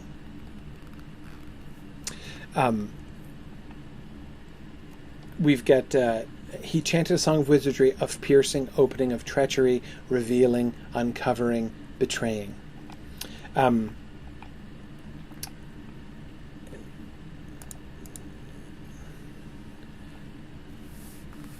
Yes, good, James. They do the action go. I mean, we got piercing and opening in that first line, right? Syntactically, they're all parallel objects of the preposition, right? Of piercing, opening, of treachery, revealing, uncovering, betraying. But notice the flow of that. We get the two ofs in that second line, then the ofs disappear, and all we get are the actions, right? James, exactly as you say, the second line requires action from someone. Of piercing. So he's chanting a song of piercing, opening, of treachery. That second line is a description of the song. Revealing, uncovering, betraying. That's just a series of action verbs, right? Treachery, of course, is an actual noun, at the end of that first line. In the second line, it's just actions with that, although, again, presumably, if you were actually diagramming this as a sentence, revealing, uncovering, betraying would all still be, gerunds, which would be the object of the preposition of, but that's not the effect of the line, right? We sort of leave that behind, and it begins to be like because this is what the song is enacting. That's how these songs work, right? They are a song about something, but it's not just like, I choose for the theme of I'm going to sing a song about treachery because I think treachery is good. No, it's the song about this makes it happen. And in that third line, I think we see it happening, right? He sang a song of piercing, opening, of treachery. And what happens? Revealing, uncovering, betraying. These things start to occur, right? We have action going on. Exactly, Sharon. The effect of the song is in that third line. So, quick! We must counter because it's starting to take effect. Right, then sudden Felagund, they're swaying. Notice that he is swaying, and I love the swaying rhymed with betraying. Right, so we have the end of his, his verb right there, what Felagund is doing, how it's in the same form, even though it's in a different grammatical structure, but it's still of the same revealing, uncovering, betraying. As a consequence of these actions, he is swaying. Right, we see this. Something is happening. It's not just a song. Sang in answer a song of staying, resisting, battling against power, of secrets kept, strength like a tower, and trust unbroken, freedom, escape, of changing and of shifting shape, of snares eluded, broken traps, the prison opening, the chain that snaps. This is the description of what he is singing. But again, notice there's action that happens here, right? It's not just, again, syntactically speaking, this is all a description of his song, but notice how it happens. Notice what's going on here. A song of staying. Stop that action that Thu was just doing, the revealing, uncovering, betraying. Stop it. Resist it. Battle against it. Keep the secrets, right? Hold strong with the strength like a tower. And then he sings of trust unbroken, freedom, escape, right? We're going to move on, right? From the staying and resisting, that's all well and good, right? But let's segue from the staying and the resisting to the freedom and escape, right? And of trust unbroken. He is trying to undo the very suspicions of Thu. If Felagund's spell works, right? If Thu's spell prevails, then they'll be revealed in their true forms. Revealing, uncovering, betraying. If Felagund's spell works, Thu says, these are not the droids I'm looking for, right? You can pass along. That's again, trust unbroken. That seems to be what. Oh no, I trust you, my dear orc friends. Carry on in your trip. Freedom, escape, of changing and of shifting shape. That is, of course, Sharon, as you noticed, an exact quote from the Disguise song that he sang before, right? So we see him explicitly refreshing his disguising song, right? Disguising their faces. I love the rhythmic effect there. Notice how all around that one line we have all those commas, see all those lists. So the rhythm of the line gets really broken. Of trust unbroken, freedom, escape. It's not a flowing line at all. Of snares eluded, broken traps, the prison opening, the chain that snaps. Again, broken, rhythm, except of changing and of shifting shape. A nice fluid line in the middle there, right? And so I love how that kind of comes in it's like, again, it's like, there's nothing to see here. These are not the droids you're looking for, right? So he's not just like sort of physically refreshing their disguises, but again, it's the breaking up of the piercing and the opening and the breaking up of things is what he's sort of fighting against with that like one single unbroken line. But he does want to break some things, right? That's why the rest of his lines there afterwards are broken. Snares eluded, broken traps, the prison opening, the chain that snaps. So we see this other view, right? The chains that are looming in his future. Even, of course, some dramatic irony, his own death, which is going to be connected with a chain that snaps, right? Does he have some kind of premonition here? Some kind of sense of... I mean, certainly he has reason to dread prison and chains, right?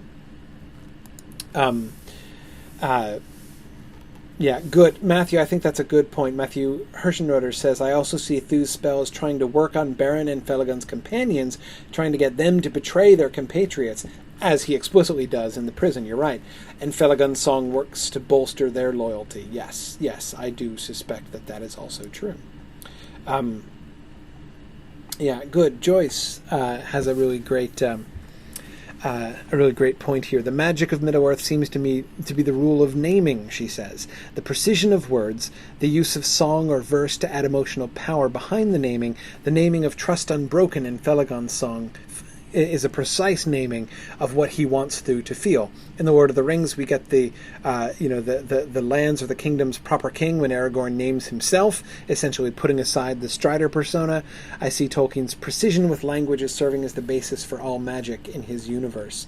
Yeah, in a sense. I mean, I do think there's more to poetic language than I mean, of course, as you say, than precision. Though, again, precision does have to do with it here, right? They're both of them conveying these particular images, right? Revealing, uncovering, versus snares eluded, broken traps, right? Secrets kept, strength like a tower, and whoever.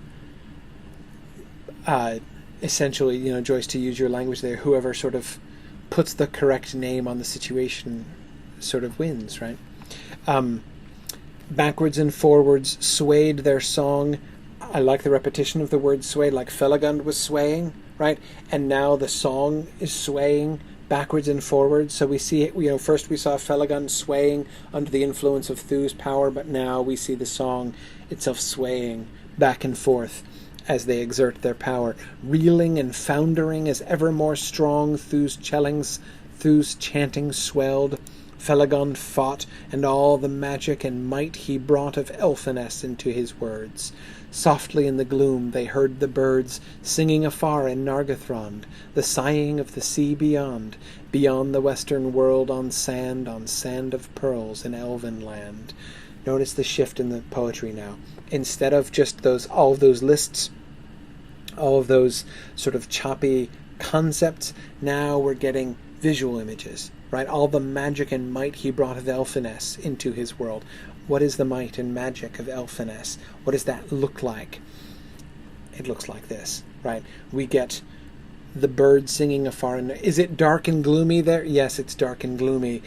But afar you can hear the birds singing in Nargothrond. You can hear the sighing of the sea, not the chaotic sea of darkness eternal, but, the ocean itself, part of this world.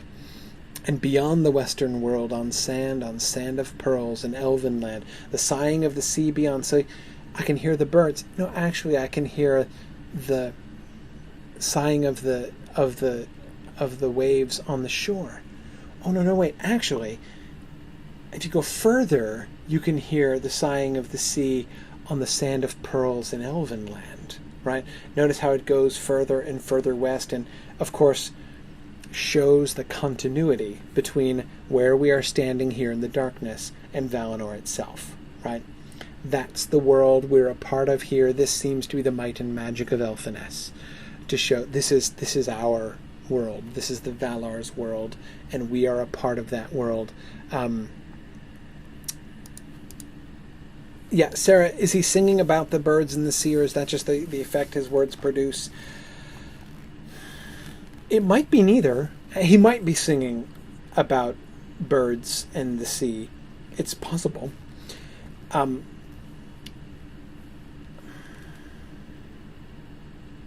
It's also possible that it's neither what he's actually singing about nor the effect that it has. The effect is, that like Thu is sitting there being like, the birdies, right? But rather, it's an illustration, but on the part of the poet, on the part of the speaker, the narrator of the poem, rather than on the part of Felagund himself, to sort of try to capture. What it says that Felagund puts into his song is the might and magic of Elfeness, right? So those next lines might be simply a description. Now, they heard, in gloom they heard the birds. Maybe that's the companions, right? Again, thinking about, Matthew, what you were saying, this is sort of a reminder to them, in some sense. Again, is Thu hearing the tweeting of birds? I don't really know for sure. But he is certainly, Josiah, I think it's a good way to think of it, drawing strength from those things, from the light and beauty beyond Thu's reach. See what you did there, Josiah. Exactly. Yeah. At the very least, that's certainly what's happening. But again, it's more than that. We've got to think of the song swaying back and forth. Think of this as an artistic act. Think of this even as an act of subcreation on Felagund's part, right? This is almost like, very much almost like, a battle of two subcreators. And remember, what a subcreator does is try to create secondary belief in his listeners, right? To get you to invest yourself imaginatively in the world that I, as subcreator, am spinning out before you. That seems to be how Felagund's song works, right? Like he's trying to draw Thu into the world of his song, the might of Elfeness. Recognize that this is the world that we're in. He is putting forward his vision of the world, the Elfeness vision of the world, and attempting. And so, winning looks like acknowledging Thu to come there, to go there, right? To invest that kind of secondary belief in it. But Thu counters, right? Then the gloom gathered. Darkness growing in Valinor, the red blood flowing beside the sea, where the gnomes slew the foam riders, and stealing drew their white ships and their white sails from lamplit havens. The wind wails, the wolf howls, the ravens flee, the ice mutters in the mouths of the sea. The captives sad in Angband mourn, thunder rumbles, fires burn. Thunder rumbles, the fires burn. A vast smoke gushes out, a roar, and Felagund swoons upon the floor. Okay. Nancy, the kinslaying story is definitely there. I'm not sure exactly what you mean by which version of the kinslaying story. That is, I don't know which version you're thinking of, but the gnomes being guilty of the kinslaying and stealing the ships, that's definitely there. It's definitely there. So Kimber, exactly, he throws the kinslaying into Felagund's face. It hurts. That hurts a lot, right? Oh, Nancy, you're thinking of the different Galadriels. Yeah. That's much later. Remember, Galadriel herself is a Lord of the Rings creation. So pre-Lord of the Rings, there is no Galadriel. So yeah, all of the Galadriel. We're not even up to Galadriel 1.0 yet, right? We're still Galadriel doesn't even exist in beta yet, right? This is way earlier than that. Okay. Thu, you see, is not only a powerful singer, but finally he's cunning. I didn't like the riddling so much, but I do like the cunning here. Exactly, Kimber. The pearly sand shores have turned into a bloody mess. Yeah, it's almost like like he's Felagund has played his ace, right? With the reference to the sand of pearls in Elvenland, right? His song, his vision of the world is extending over to the Valar and to Valinor itself, right? Surely in that inviolate, holy realm, that's safe, right? And then Thu plays the trump card, and trumps his ace, by not by resisting it, right? Not by saying, "Oh, Valinor, no, let's not go there," right? Instead, he's like, "Oh yeah, Valinor, yeah, pearly sands," right? And the red blood flowing on that sand. Yeah, soaked in the blood of the people you murdered. How about that, right? Exactly. Sarah King says he enters the world of Elfiness and poisons it. Yeah, a lot like Ungoliant herself, right? Absolutely. And Arthur, you're right. He's telling the truth that Felagund is sort of skipping over in his song of the wonderful world of Valinor. Absolutely, it's why it has power, right? Because it's truth. Almost as if truth is a thing that has power, not just loving, hatred and chaos and evil for their own sake. But anyway, whatever. Bygones. Jordan says, was Felagund at the kinslaying? Yeah, he was. The question of who was coming up behind and not even really there, that's something that gets emphasized a lot more in the later versions. As I recall, I might be wrong about this, but as I recall, the earlier versions of the kinslaying, there's less doubt and confusion. And less non-participant. I mean, there are some who do turn, and this is mentioned in the published Silmarillion as well. There are some of the Noldor that turn and fight with the Teleri in the published Silmarillion, the Solosympi in the earlier version. The Foam Riders who fight with the Foam Riders against the gnomes. That happens in the Book of Lost Tales version, but yeah, there's fewer people just get can say like the Finrod's brothers say in the published Silmarillion, like, dude, we weren't even there, right? It's totally not our fault. We came not red-handed. Anyway, it's not. Tolkien gives them a little bit more of an out as the story develops. Again, I might be misremembering, but I don't think so. Okay, good. Yeah, Kimber, right. Then Thu draws the imagery back across the sea to the darkness and awfulness therein. Yeah, Kimber, you see how it flows backwards, right? From here to Nargothrond, to the shores of the sea, to Valinor, right? Oh yeah, let's go to Valinor. And let's come back across the sea, where the ice mutters in the mouths. Remember the Helcarax? Oh yeah. Treachery, betraying. Yeah. Oh, that was awful. Wasn't it just awful? Yeah. Oh man, and then back here, right? I will counter your tweeting birds in Nargothrond with the mourning of the captives in Angband, right? Yeah, it's kind of awful.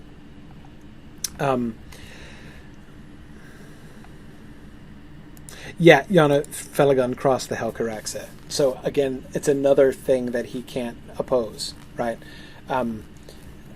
Yeah, treachery, betraying. He's is he to some extent guilty of it? Is he also the victim of it? Well, but in either case, he can't deny it, right? And recognize that he is himself that those images at the beginning of trust unbroken and of freedom and of escape. The trust unbroken is dying an untimely death, right? Because trust unbroken isn't a part of his world. His again, I'm thinking back to the language Tolkien uses in On Fairy Stories, right? The art has failed, right? the only way you can come to trust unbroken is through willing suspension of disbelief, right? Secondary belief is gone now. So through wins, right?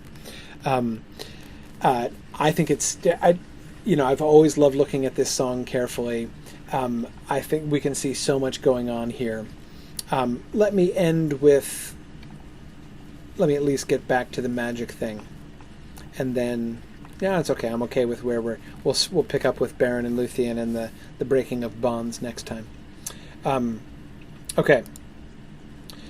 Going backwards, thinking about magic now. So we saw much more about how their songs work, and the argument that I would make about the connection between the music of their song, between the magic that's contained in the music of their songs and art, right? And how close that seems to me to be to subcreative art. Well, back to sort of what seems to be more mechanical magic, back to Luthien's spell. A magic song to men unknown she sang. Remember that there was the golden jar and the silver bowl with the wine and the water, like brought by somebody like laughing at noon, and the other one like by someone who's like weeping at midnight. Remember those, the material components, right? A magic song to men unknown she sang, and singing then the wine with water mingled 3 times 9. And as in golden jar they lay, she sang a song of growth and day. And as they lay in silver white, another song she sang of night and darkness without end, of height uplifted to the stars, and flight and freedom. And all names of things, tallest and longest on earth she sings, the locks of the long-beard dwarves, the tail of Draugluin, the werewolf pale, the body of Glomund, the great snake, that's Glaurung, by the way, the vast upsoaring peaks that quake above the fires and Angben's gloom, the chain Angainor, that ere doom from Morgoth shall by gods be wrought of steel and torment.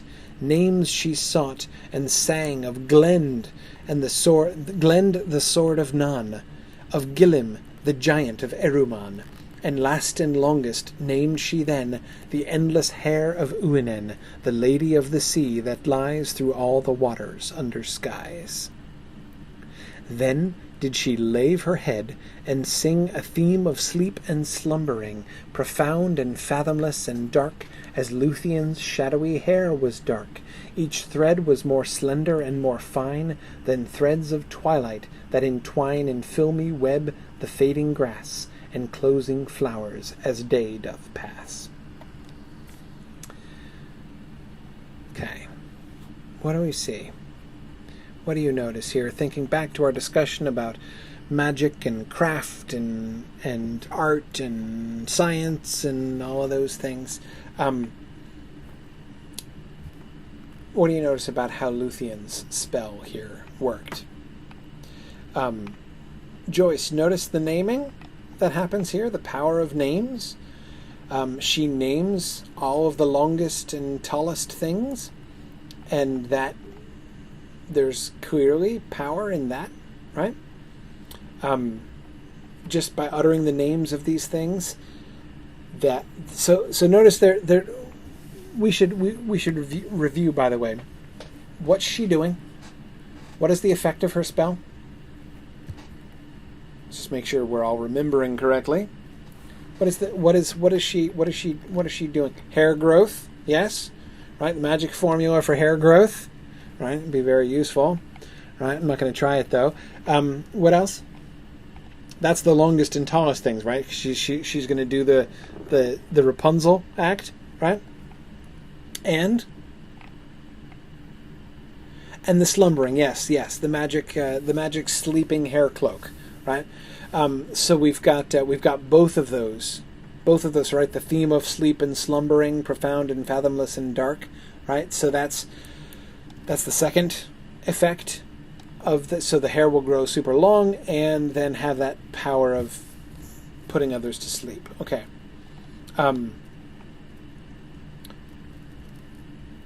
Okay. So what do we notice? Observations here. Kimber, I agree. Kimber Nelson says it's weird that so many of the things she invokes are evil or dubious. It really is their longness that seems to be the key, not their qualities. Yeah, I mean, is it her fault that many of the longest and tallest things on world happen to be evil, right? You know, like Glomund, the great snake, right? The dragon, Glaurung. Draugluin's tail. I didn't know werewolves had tails that were super long, but I guess Draugluin's tail is super long, or superlative in some sense. The beards of the Longbeards, right? The locks of the Longbeard dwarves, their beards were super long. Tolkien described the Longbeards' beards as having to go down and then like wrap around their waist a whole bunch of times. So their beards are really long, those Longbeard dwarves. They're pretty sketchy too, those dwarves. Don't think of Thorin and Thrain and Thror. Think about Meme. You know, the dwarves are sketchy creatures still.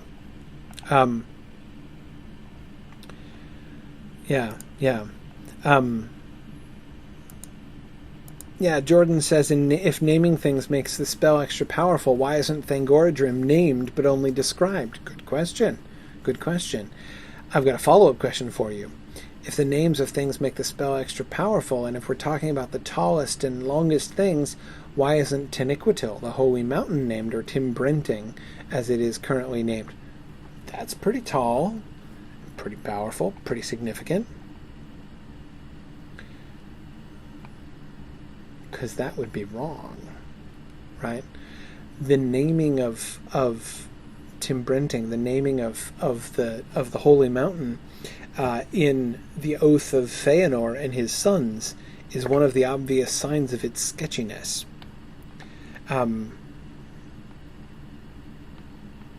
So it wouldn't seem to fit, I think, for Luthien to swear by that.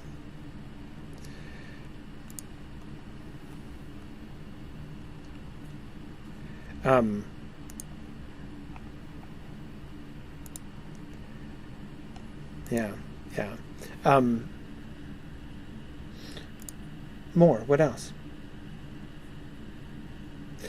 Good. Arthur has an interesting observation about the evil stuff in her song. He says that her magic is more effective than Felagund's magic.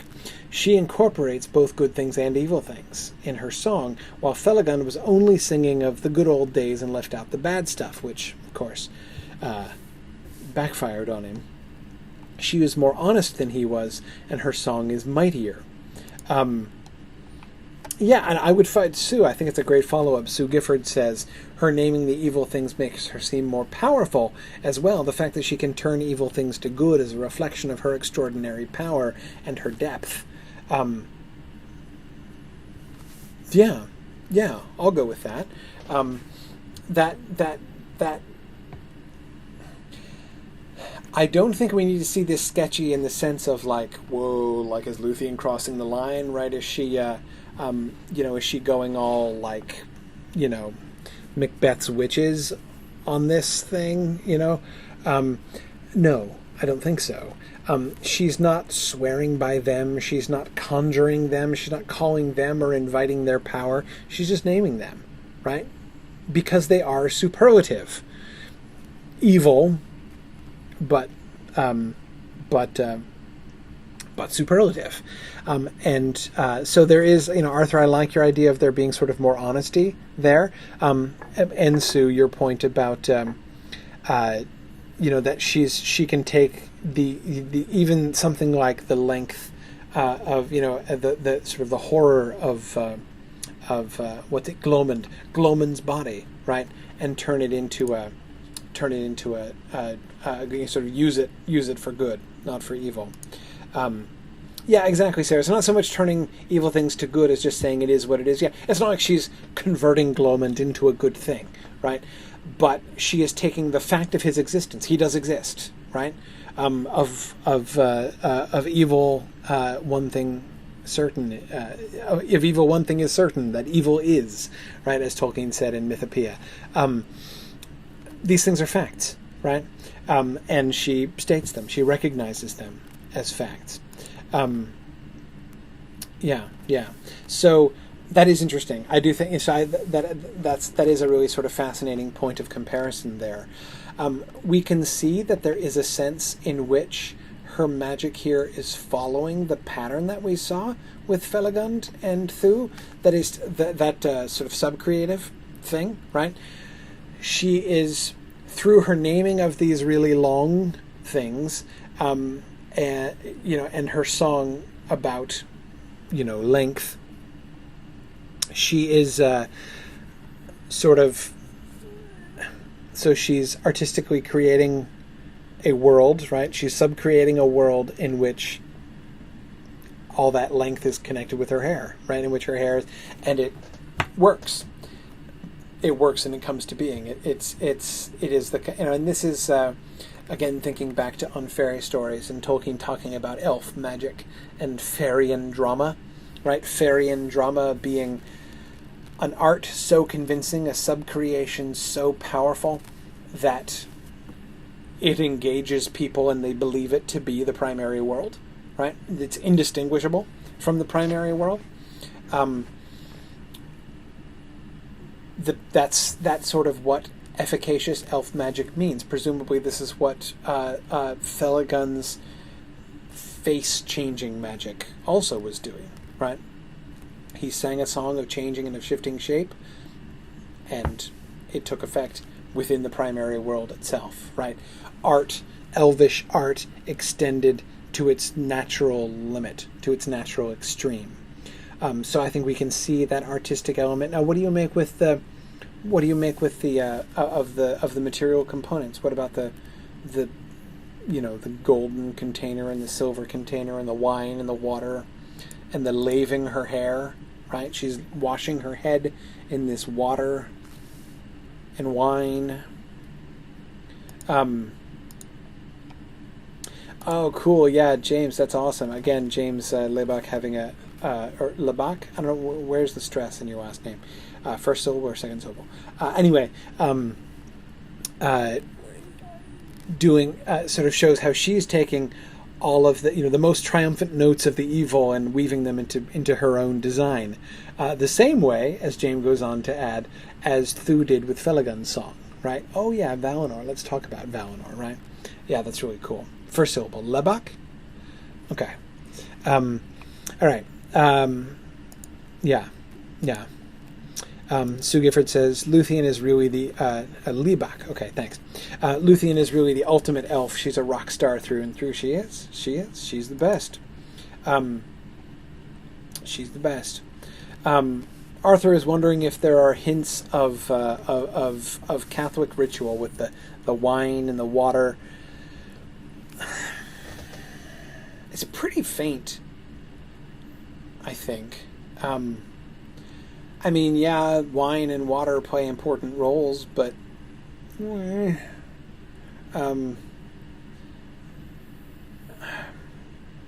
a chalice, well, yeah, but I mean, ritual, yes, Catholic, not particularly, right? I mean,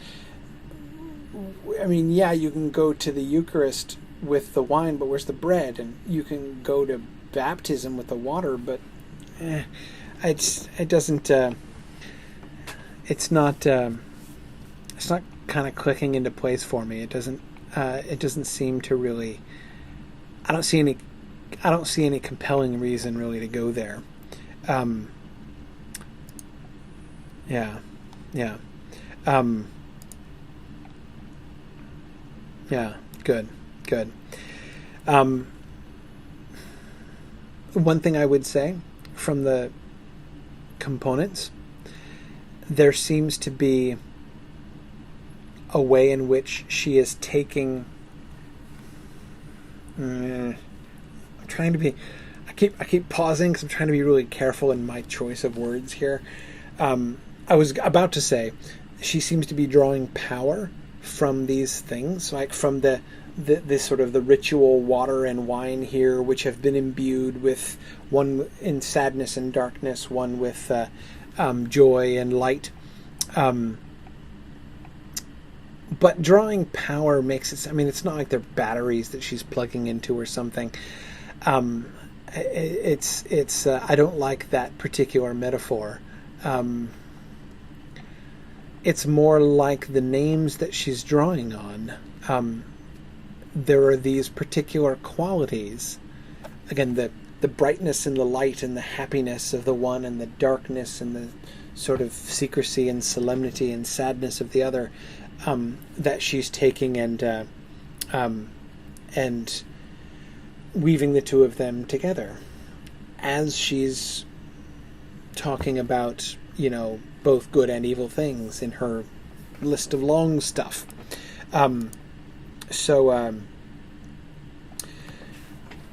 Those things seem to be parallel with each other, which suggests that her relationship with the physical stuff, the material components, to use Dungeons and Dragons language for this,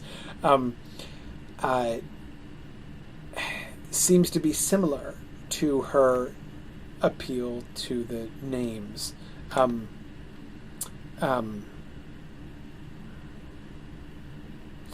Joyce says water and wine represent two of the essential elements. They're closely connected with the world. Water, of course, and wine, thinking of the connection through the vines to the earth, fit in more into the sleep spell. Air and fire would not work as well. Right? Yeah. I mean, as presumably neither would the names of like the smallest and most stunted things in the world, right? Which would be a fun list of things to make. I bet Meme the dwarf makes the list, but anyway, not his beard, just his person. So I mean, I think there are different ways that we can kind of think about the different qualities sort of associated with it, but it's almost like, again, I'm tempted to see a sort of a parallel between the water and the wine and those images, or like concepts rather, that were getting thrown around at the betraying, opening, revealing, and freedom, escape, strength. Those when those concepts were being thrown around at the beginning, the appeal to the water and the wine and all the other things associated with them seems to work in a kind of similar way, right? We start with those kind of free-flowing ideas, flowing under this circumstance, it's a liquid thing, and then on to move to more specific sort of visual images. I don't know. I don't know if any of this sort of makes sense. Again, what I'm trying to do is just sort of look at the way that Tolkien is depicting these magic spells happening and trying to see the pattern, trying to understand how he is depicting all of this happening. And both of these later versions, it's not later. This is before the disguising, so only later in the sense that I put the slide later, but both Lúthien's spell and Felagund's song battle with Thu, both of them seem to be much more explicitly tied with art, so kind of coming back to the discussion we were having about art and craft and science and that kind of stuff. None of this seems particularly crafty, right? Particularly scientific. Both of them seem very artistic, rather. Much more clearly sort of in that camp. And I come back to some of the observations that you guys were, I forget who made which observations earlier on, but perhaps we are to understand the disguise spell in a similar way, right? That just as Lúthien is sort of taking and adapting kind of the concepts or themes, if that's the right way of saying it, from the water and the wine and the golden bowl and all of these things, and using those elements within her song to sort of draw her art from those things and to kind of resonate with those things in the secondary world that she's making. If any of that makes sense. Is Felagund doing the same thing, right? Orc armor, orc weapons, orc hair weave, or wig, orc skin. He's taking all of that stuff and saying, okay, now make orc face, right? Let's kind of complete that picture. That makes sense. I mean, again, the language describing his song there doesn't explicitly suggest anything like that, but certainly coming as it does after Luthien's song, maybe we have that as a model and think about it that way. Anyway, I gotta let you go. I'm keeping you really late tonight. I'm keeping you really late, and we only just got through half of my slides. Okay, next time, we're going to talk about Beren and Luthien, escape from bondage, and I do want to get, my goal is going to be to get up to Morgoth, okay? And then, and the confrontation with Morgoth is essentially the end of what we get in the Lay of Leithian. It's going to stop suddenly, of course, pretty soon after that. As soon as Beren's hand gets bitten off, that's the last moment of the Lay of Leithian. So we're going to work on getting through there next time, and then after that we will look at not only the sort of the appendices material of the Lay of Leithian, C.S. Lewis's stuff and sort of Tolkien's later efforts, but I also want to be kind of thinking towards the ending. What hints do we get of the ending of this poem? Where is this poem headed? We don't get it. Can we see anticipations of it? Where are we going with this poem?